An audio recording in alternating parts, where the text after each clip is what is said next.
Good morning, beautiful souls. A bit of tea, lemon, elderberry, and a little cayenne.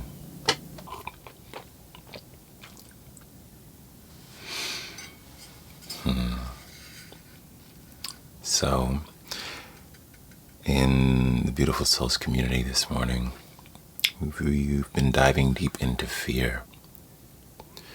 And something so interesting about fear is that on the other side of fear, there's light, there's brightness, there's your evolution.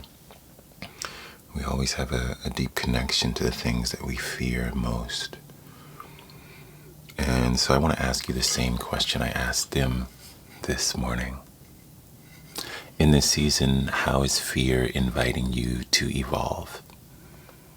In this season, how is fear inviting you to evolve? By exposing false limiting beliefs, it's inviting me to see love, make more and more creative things to make an impact to help myself and others. Indeed. So, I want to share a couple of stories about my own experience with fear.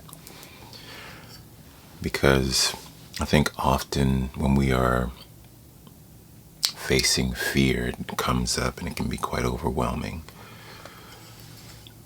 And we can get stuck in that space, paralyzed.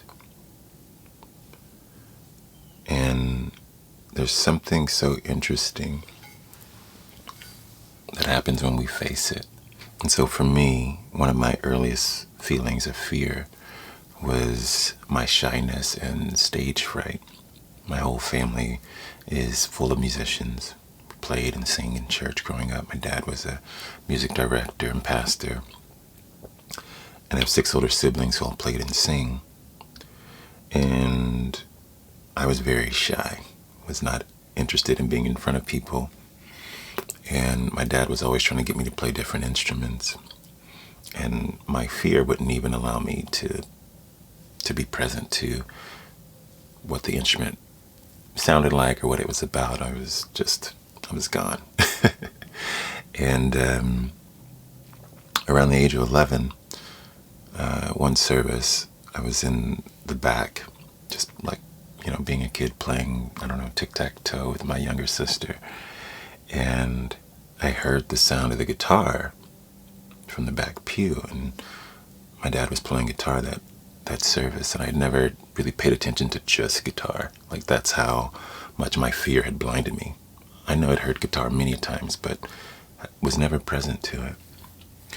And in that moment, something awakened within me that went from having no idea even what a guitar was or what it sounded like to wanting to and having to play. But I was also faced with my fear of being in front of people and worrying about messing up or what people would say, or being pushed and pulled to do things that were beyond my comfort zone. So after that service, we got home, and I very shyly asked my father to teach me.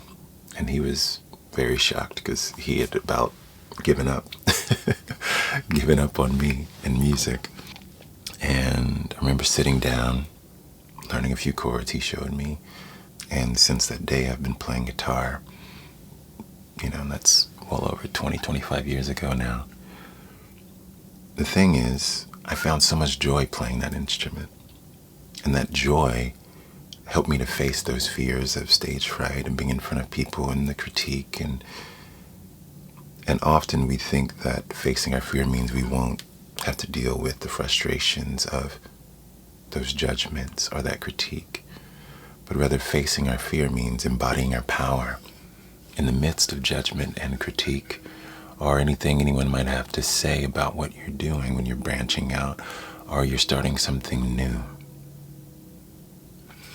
Our ego decides, oh, this is the story of what that's going to mean in its entirety. And either it's a success or a failure. Either I'm going to be the world's greatest guitar player, or I'm going to be a failure. And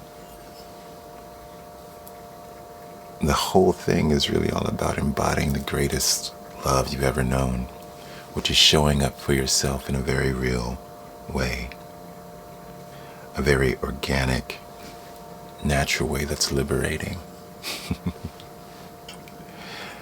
And so that was my first encounter with fear. But I think there's also this death that happens. It's always connected to the fear of death in some way, where we are afraid to lose, we're clinging, we're grappling onto things, and we can't see beyond our fear. So I want to share something with you. This is from The Prophet by Khalil Gibran, and it's about death. And it reads, "Then Al-Mitra spoke, saying, 'We would ask now of death.' And he said, 'You would know the secret of death, but how shall you find it unless you seek it in the heart of life? The owl whose night-bound eyes are blind unto the day cannot unveil the mystery of light. If you would indeed behold the spirit of death upon your heart, wide unto the body of life. For life and death are one, even as the river and the sea are one. In the depth of your hopes and desires lies your silent knowledge of the beyond.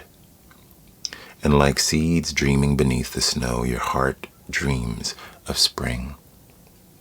Trust the dreams, for in them is hidden the gate to eternity. Your fear of death is but the trembling of the shepherd when he stands before the king whose hand is to be laid upon him in honor. Is the shepherd not joyful beneath his trembling, that he shall wear the mark of the king?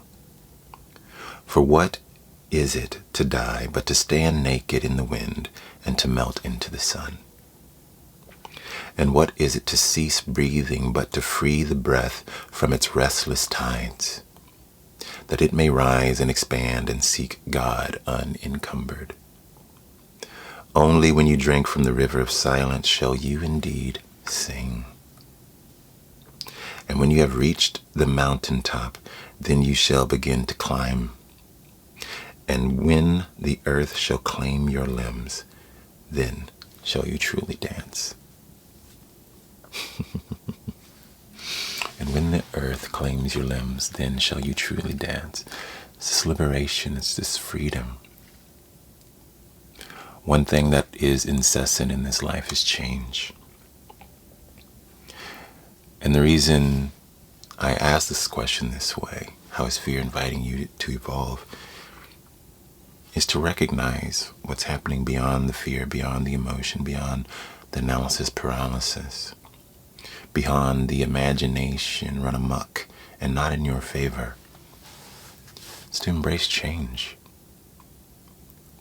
Because ultimately what we want is freedom and peace. But what we forget is that the way out is through. Not avoidance, not crouching down, but to show up, eyes open, curious, in a state of wonder, to learn what is it within you that wants to be liberated through this experience. Even asking that question is reclaiming your power. It's reclaiming your autonomy, your agency.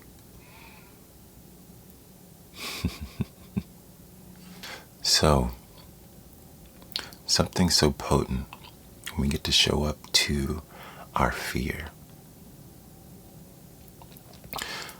You realize there's something there for you to learn.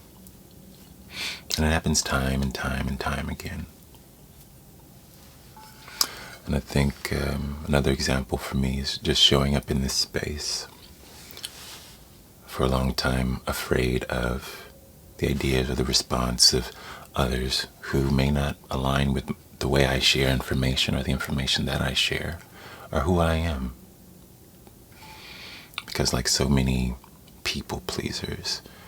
We have this trauma response of trying to make everyone else happy but ourselves. And so we have this belief that if they're unhappy, something's not right. In the process of my own healing journey, recognizing that I'm the only one who can make me happy. And if someone has an issue with that, that's their issue. Right? As long as it's not an extreme case of doing actual harm to other people.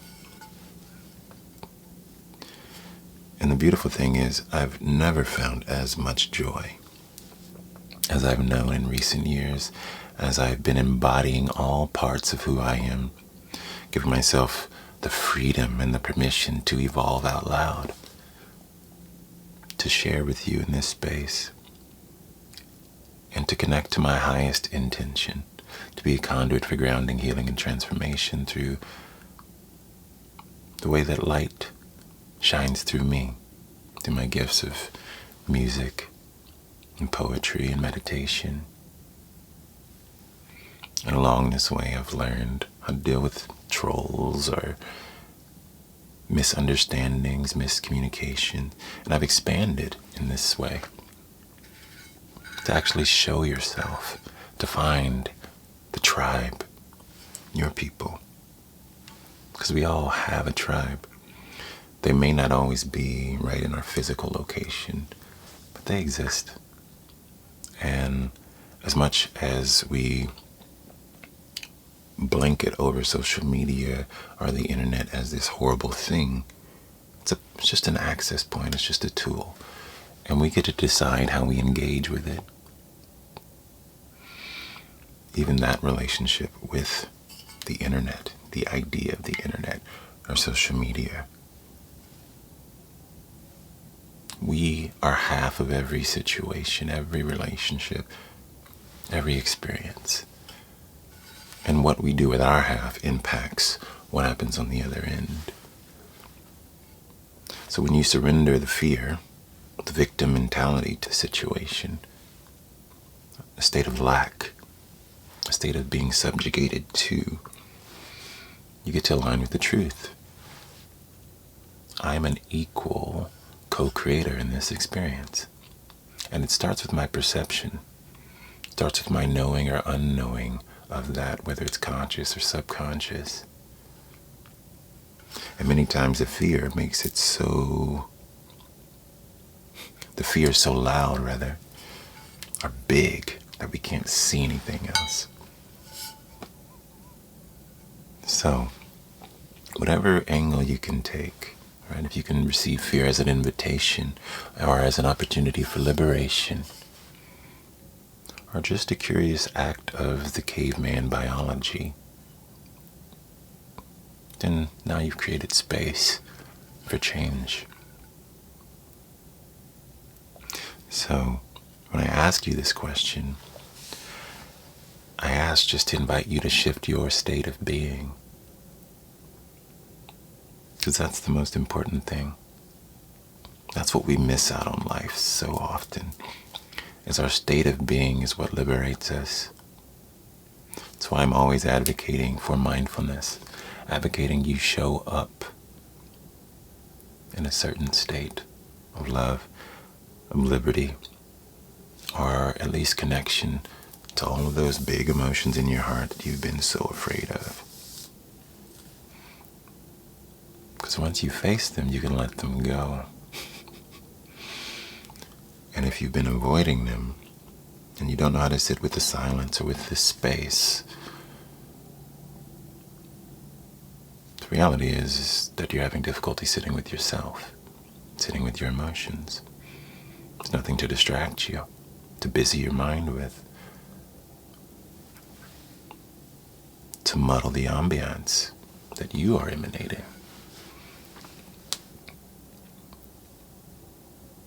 So there's a call to liberation, because the reality is, for those who are wondering about calm or connection or freedom or how can I find joy or happiness,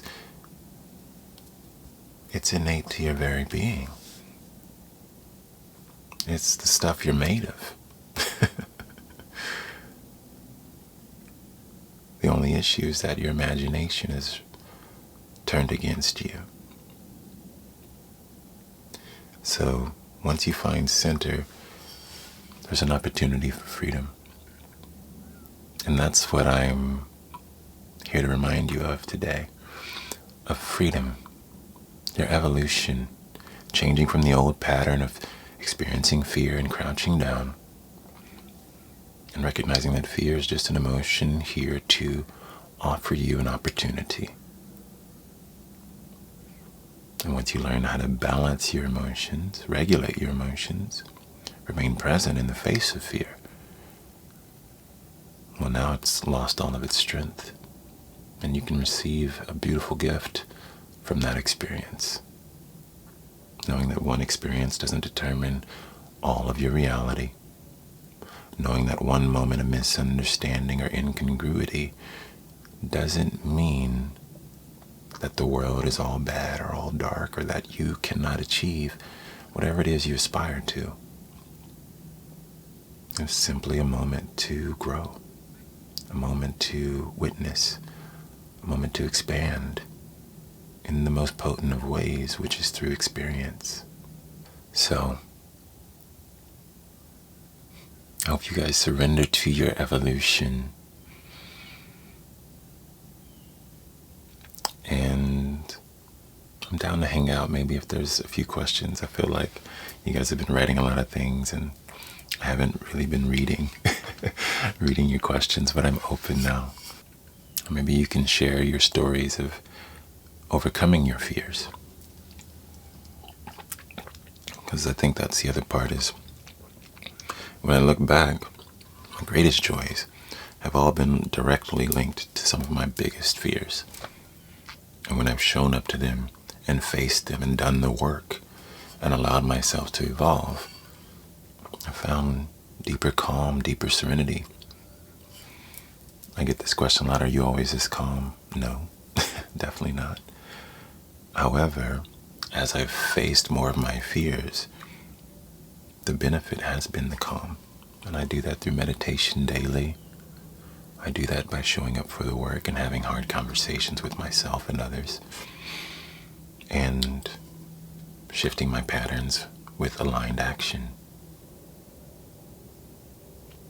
I keep having this fear of taking 10 steps forwards and making changes, and things come up and bring me back 5 steps. How do I overcome this fear of life challenges? This journey drives me nuts.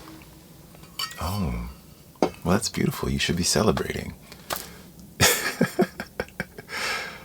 Okay, so here's something we misunderstand about fear.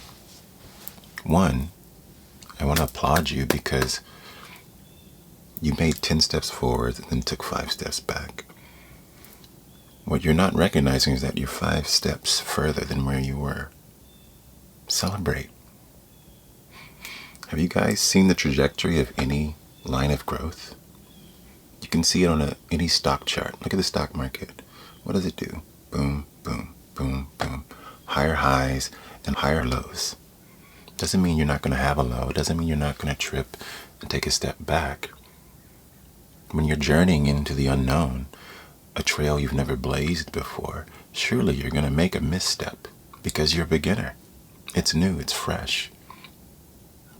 But over time, you learn how to handle those with greater ease and greater flow. Doesn't mean you're never going to mess up. Doesn't mean you're not ever going to have a low. But it's not going to be as low as it once was because you're starting from experience, right? You have greater growth. And I think that's something we misunderstand about facing our fears. Yes, you're going to face those setbacks along the way. But the real gift, the skill, is how do you face your fear? You make those 10 steps. Oh, right? Get those beginner wins, right? You're playing the game first time and you're just aces. And then after a few rounds, you lose a few rounds. Okay, then what do? Then you face your fear again, even higher. Oh, I have a setback, right? Sometimes they merge. That first high may go a little lower, but you rarely go back to zero. And even if it feels like zero, you still have the gift of that experience. So now when you get back in, you know how to shift your approach and keep making those minor changes and evolving, right? And that's why I like to use the word evolution, because it is a slow process. Many of us forget that our anxiety is also fear. And also this illusion of the overnight success is also fear, because we don't want to experience all of the work to climb to the peak of the mountain. So I want to temper this by also saying it's work. It's work. Don't get it twisted. Right? It is work. However, life is full of work. And the question is, do you want to work at crouching down in this heaviness and regret and not knowing? Or would you rather work to build and create and continue to show up? Because again, going back to the state of being deeply present, the state of being liberated from within. When you're in that space, you know the difference between your emotion and who you are, your identity. Okay? And you can let go of those attachments that aren't serving you. Oh, I am what I do. No. Never. Never have been, never will be. It's great to achieve, it's great to create, but those are not who you are. If you think that's who you are, you haven't yet seen the truth beyond it. It's an important part of your existence, but it is not the teetotaler of your existence. One of the most freeing practices ever in this work of detaching, for me, is asking, who am I? It's very common in the Eastern traditions of religion to contemplate this question, because we take it for granted. We answer it, oh, this is my profession, that's who I am. Oh, this is my ethnicity, this is my gender, this is my age. This is who I am. Is it? And so I allowed myself to surrender to another way of viewing who I am, as a listener, as a witness. And after about 6 months of contemplating this question in meditation every day, I heard very viscerally in all of my being, I am love and liberation. I am love and liberation, on repeat. And I was moved to tears because I felt it to be so resonant and true. And that was freeing. And for me, that means I want to be loving and liberating to myself at every moment as best I'm able, as well as others in every moment as best I'm able. See, the identity of the soul is expansive in nature, because that's what we're here to do. You expand from a little seed in your mother's womb to a newborn, to a toddler, to an adolescent, to an adult, to middle age, to an elderly person, to a pure expansion of carbon, hydrogen, oxygen, and nitrogen and energy in all forms, expanded into the earth and the air and who knows where else. Expansion, expansion, expansion. The way we usually try to identify ourselves with all of these things, oh, narrow, narrow, constriction, limit, limit, limit, limit, limit. So I want you to reconnect to your expansive identity. In that space, there's freedom. And you recognize, oh, this is how evolution happens. This is how the soul expands. This is how growing happens. I mean, if you look at nature, the tree grows, it sprouts, and in the fall it loses its leaves, and it's stunted. And it can seem like a step back, but until you zoom out and focus on the broader view, this season, the tree grew 5 steps. That's huge. Who knows how much it'll grow next season? It might be 10 steps. So taking in the long view, witness your growth. Don't just witness that small, limiting thing and decide, oh, I'm over this. Yeah, it takes work. And especially recognizing this, what you imagined it would be is never what it's going to be. Because it's based on a fairy tale. And your experience of it, even if you hear from me my experience and others and their experiences, it doesn't mean it's going to be congruent with what your experience is like when you start to face your fear and start showing up and creating these things and doing the work. So, if you made 10 steps and then went 5 steps backward, be thankful that you moved 5 steps. And then make another 10, even if you continue like that. Which, honestly, that's an oversimplification, but that's essentially what's always going to happen. You're going to go, bam, 10 steps, yeah. And then you're going to be knocked down a little bit. Because that is the natural way of things. You need that time to reflect. Oh, where did I go wrong? Okay, now I'm going to ace those next 5 and then do 5 more beyond that. And those 5 bonus ones that I've never experienced before, probably not going to nail the first time. It's just the way it is. How could you? So be kind to yourself. Know that. And enjoy the process. Enjoy all of it. It's not a bad thing. You're not a robot.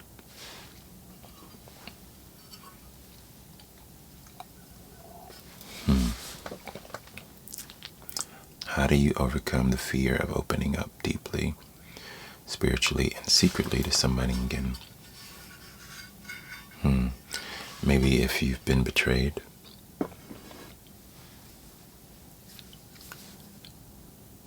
I guess first would be tending to your own emotions. Making sure that you can actually forgive. Because once a confidence has been betrayed, that's a tough one. Because it takes a lot of courage to enter that space with someone and to share something. And so if that's happened, take your time, mend your wounds, practice something that we did a few nights ago in the Calm and Connected meditation journey called Dissolving Resentment. It's a very powerful visualization practice. And it allows you to connect to your subconscious mind and view what your actual feelings are with someone using imagery. And seeing what your capacity is to actually allow them to be experiencing something they would enjoy. And through that process over time, you might get there where you can visualize them enjoying it. So you're decharging any heaviness within yourself just associated with this person. Now the question is, have they changed? Have they done the work? And if they have, and that's something you want to do, tread lightly. You don't have to, it's not a light switch. Take your time. And trust your heart.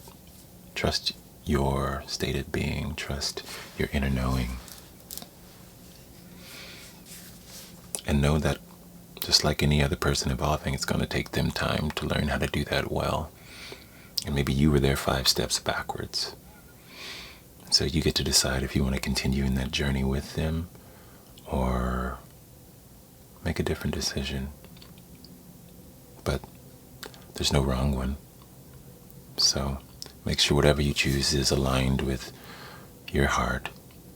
And you'll know it's aligned because it comes from a state of grounded peace. doesn't feel anxious, doesn't feel rushed, doesn't feel heavy or obligated. So take your time, and when you're ready, it'll be clear.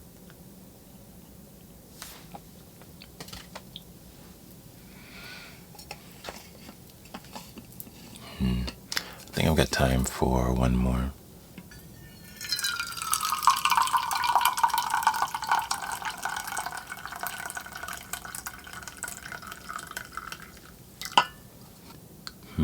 How do you face the fear of unknown when your life has had some big changes? Good question. For one, almost all fears fear of the unknown. Even if you've had a heavy experience, what happens next is always unknown. And so it comes from this desire to control. And usually we believe that if we don't do anything, we have control. Or if we play small, we have control. You don't, that's an illusion. But that's what we tend to believe. But facing the unknown in general, when life is going through big changes, it's more about how you manage your emotion and your imagination.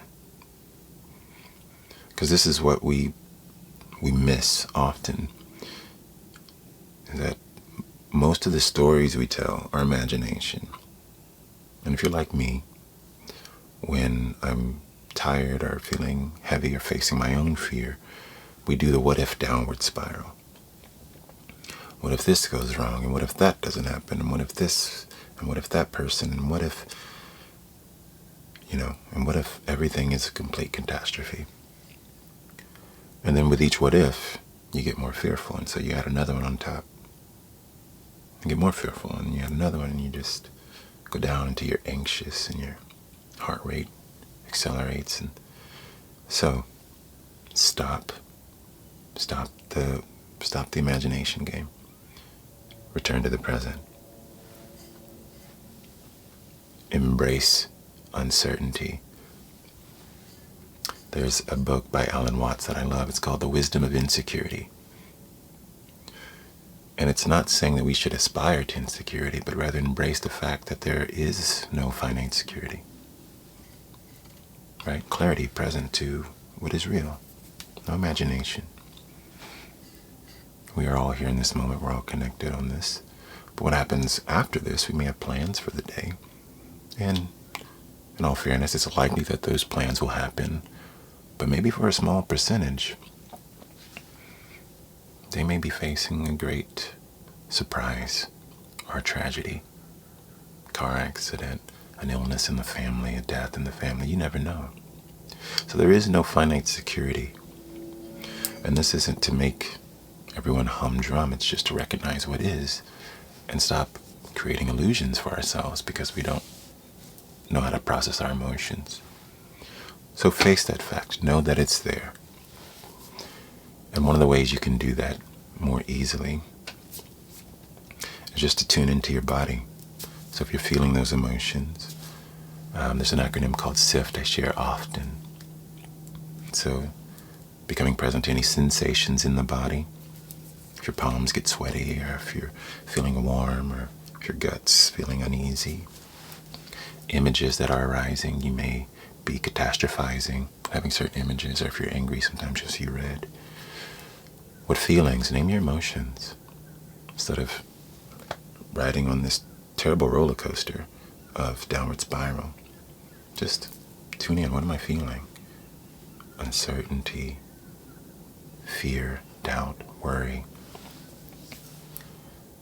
And then what thoughts? What are you thinking?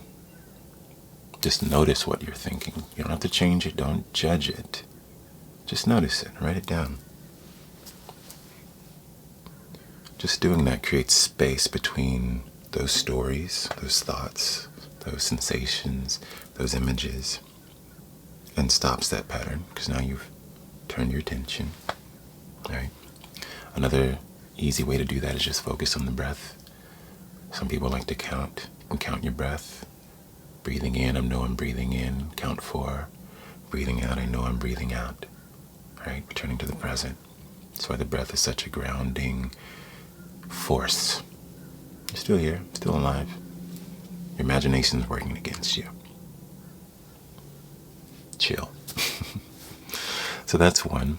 And then process the experience from a grounded space. A lot of big changes are happening. What is in my control and what is beyond my control? Get practical. My state of being, I always have a measure of control over that. Even if I get triggered, I can practice sift, I can practice my breathing, I can meditate. I can have insurance for certain things, right? I can make a plan for if this thing I don't want to happen actually happens. Okay, if that happens, here's my plan. If that happens, here's my plan. I want to do all of these things, but maybe this is too rapid a pace. It's going to be very overwhelming. And I mean your emotional capacity. I'm not even talking about your financial, fiscal resources. Mind you, I'm not sure what changes you're going through in your life, but in a general sense. And then from there, relax, breathe, work your plan.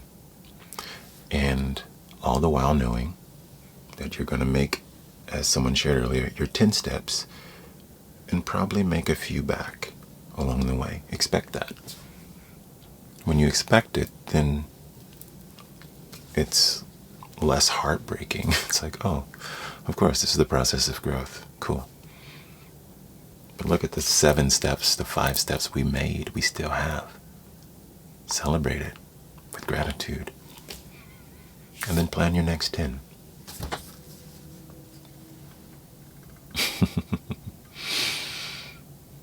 So, I hope that answers your question. I hope that's helpful. What we don't realize many times, because we get lost in this illusion, every day is unknown. Every moment is unknown.